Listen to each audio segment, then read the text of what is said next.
George Devereux's essay begins psychoanalytic discussion of the Laius complex in 1953, pretty late, a full half century after the formulation of the Oedipus complex, and Devereux still views the Laius complex as something subordinate to the fundamental Oedipal pattern. He still believes in the Oedipus complex as a universal drive, though he says we're neglecting the Laius and Jocasta complexes.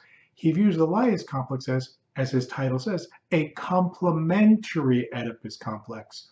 One of the things that's very interesting to me that is foreclosed here is the idea that you could have a Laius complex unprompted, that the Laius complex could come first. Let me make a pitch for this theory, or this hypothesis. Laius comes first. Laius is before Oedipus. Laius has a Laius complex before Oedipus has any complex whatsoever. By the time Oedipus can get around to forming an Oedipus complex, he's already been like stabbed and left on a mountain to die. So there's that. It's also the case, maybe I shouldn't say this, but I will.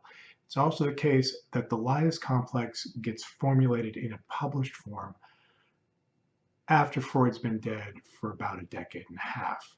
After there is no longer a worry about Freud punishing people for heterodoxy or deviationism, which he had tended to do throughout the history of the psychoanalytic movement.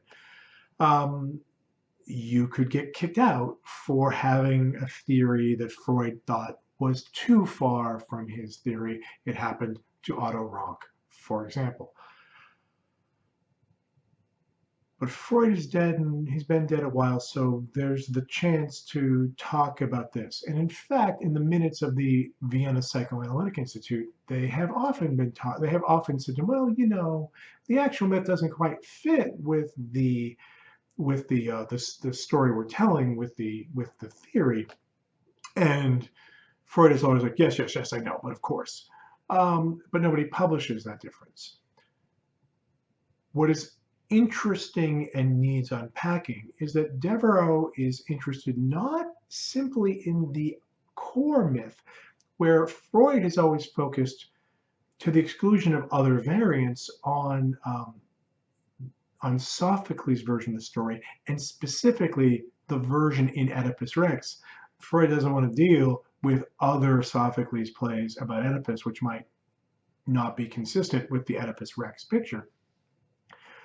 Devereux doesn't talk about that. He brings in this variant myth, which is sometimes recorded and sometimes not, about a younger Laius pederastically abducting and raping, rape from raptus, to seize, to grab, to take away, to abduct the beautiful boy Chrysippus, and having a kind of being a homosexual sexual predator on this adolescent boy. And then Devereux tries to construe this, okay, this is somehow about sexual abuse in a homoerotic context.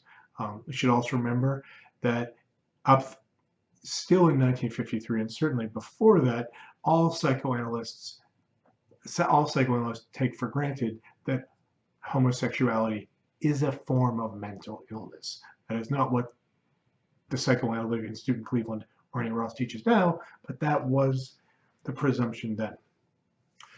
Why this is so, I would argue, is a kind of return of the repressed of Freud's earlier theory of neurosis, the so-called seduction theory. The seduction theory itself is a kind of euphemistic name. We would call it the child sexual abuse theory. The Oedipus complex is created as a theory in the kind of difficult moment after Freud has abandoned his earlier seduction theory in face of some pushback and for other reasons. There's enormous literature on the abandonment of the seduction theory, both from disciples of Freud who take it as like a great thing to do and natural, and that something was wrong with the seduction theory, and the Oedipal theory is much sounder, that's their version, and to revisionists who think, well, there's a problem here. You're shying away from this sexual abuse in your society. Here, is the seduction theory in brief. All neurosis is caused as a response to having been sexually abused as a child, generally by an adult. It's heavy. The problem I would find with that statement, just in terms of basic logic, is all. Freud likes to universalize from small amounts of data. There may be reasons to be neurotic besides that kind of sexual trauma. On the other hand, the seduction theory was a theory about childhood sexual trauma and its later results in adulthood. It is replaced by a theory that focuses on, prioritizes, and privileges the idea of children's sexual or libidinal desire for the adults. That is a startling revision.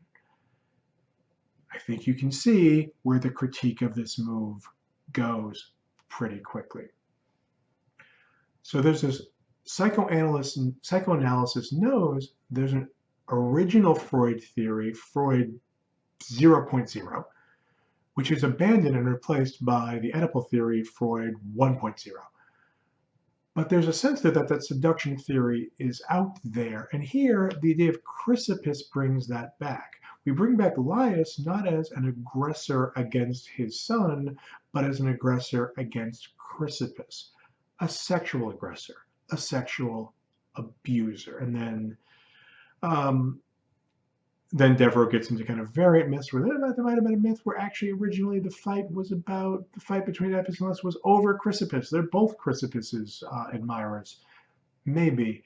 Here we're playing a tricky game where we are cherry picking the particular variants that suit our theory at the moment and leaving out other variants that don't have it. Chrysippus isn't in this story in every version. The focus on Chrysippus is a way to bring back some version of the seduction theory and think about that without quite bringing it back. But I would argue myself I would argue on my own behalf as part of my own theorizing.